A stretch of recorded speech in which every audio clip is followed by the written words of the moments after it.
Bonsoir à tous. Quand je vous dis, depuis quelques semaines, quelques jours, que le football français, par les instances, par ceux qui dirigent le football, mais aussi par le gouvernement, le football français est en danger, en très grave danger.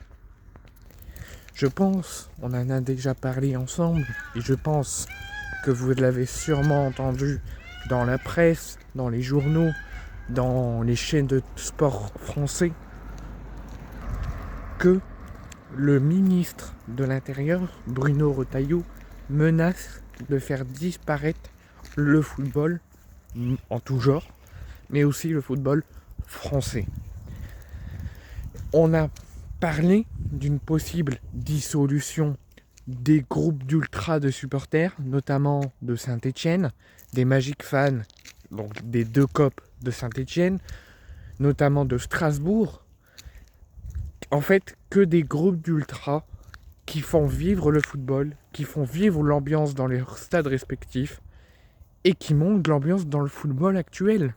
Et je pense qu'on en a bien besoin et qu'on en a déjà eu bien besoin après tous les incidents, tous les jets de projectiles, tous les chants homophobes, tous les chants racistes, tout ce qu'on a pu avoir ces dernières années dans le football en termes d'incidents et en termes de matchs arrêtés. On a besoin d'une fête, on a besoin d'un spectacle, on a besoin de la beauté dans le football actuel.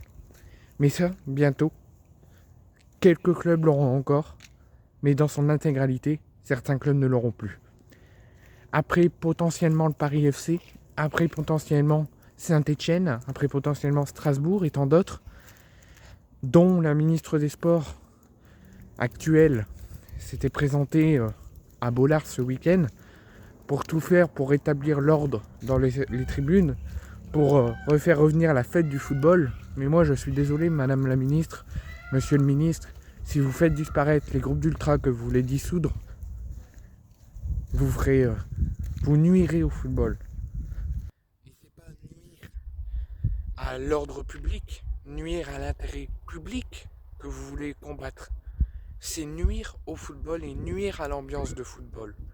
Déjà que les instances de football nuisent au football et attaquent le football français et attaquent les supporters du foot français et de leurs clubs respectifs, là vous soutenez les instances et vous allez dans le même sens. Moi je vous le dis.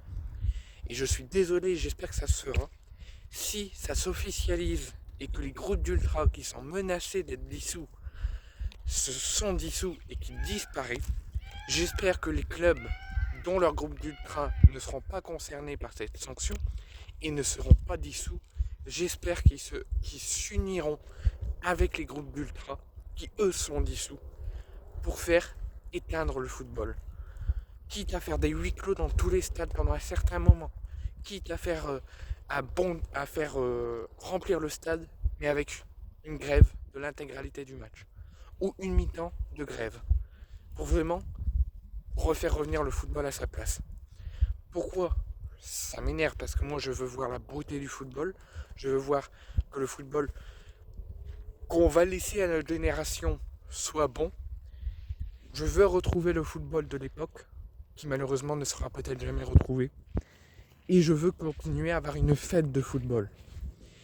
Et pourquoi je vous parle de ça ? Parce qu'il n'y a pas que Saint-Étienne, il n'y a pas que Strasbourg, il n'y a pas que le Paris FC, mais il y a aussi l'Olympique de Marseille.